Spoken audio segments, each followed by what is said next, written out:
গতকালকে দেখেছিলাম যে যমুনার সামনে ইনকিলাব মঞ্চের যিনি মুখপাত্র রয়েছেন বর্তমানে জাবের, তিনি তার জায়গা থেকে অবস্থান গ্রহণ করেছিলেন একটি কারণে, যে আমাদের এই অন্তর্বর্তীকালীন সরকার শহীদ শরীফ ওসমান হাদির হত্যার বিচার করতে এখন পর্যন্ত ব্যর্থ হয়েছে।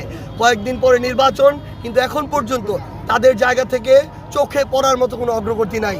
এই জন্য তারা চেয়েছিল তদন্ত সাপেক্ষে জাতিসংঘের কাছে এটা হস্তান্তর করা হোক এবং জাতিসংঘ এই বিচারিক প্রক্রিয়া সম্পন্ন করবে।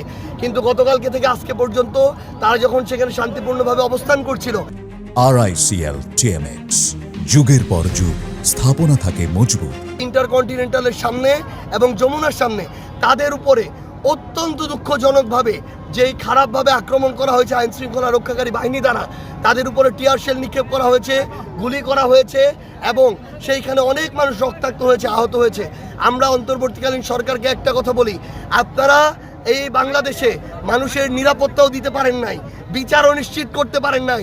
এখন বিচারের দাবিতে কেউ যদি আন্দোলন করে সেখানেও যদি আপনারা বাধা দেন, তাহলে আপনারা আপনাদের জায়গা থেকে সম্পূর্ণ ব্যর্থতায় পর্যবসিত হচ্ছেন।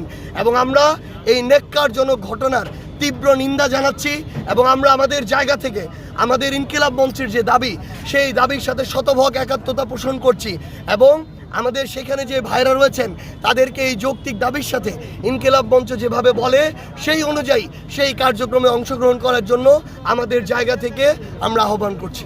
অন্তর্বর্তীকালীন সরকার তারা এই বিচারটা করতে পারে নাই, তারা এই ব্যর্থতার দায় স্বীকার করে বিচারের কার্যক্রম জাতিসংঘের হাতে তুলে দিক, তাহলে তো এটা 1 ঘন্টার মধ্যে সমাধান হয়ে যায়।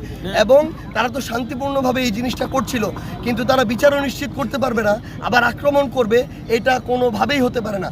বরং আমরা মনে করি এটা তারা যেহেতু এখানে ব্যর্থ হয়েছে, তারা এটা জাতিসংঘের হাতে তুলে দিলেই এই বিষয়টার সমস্যার সমাধান হবে।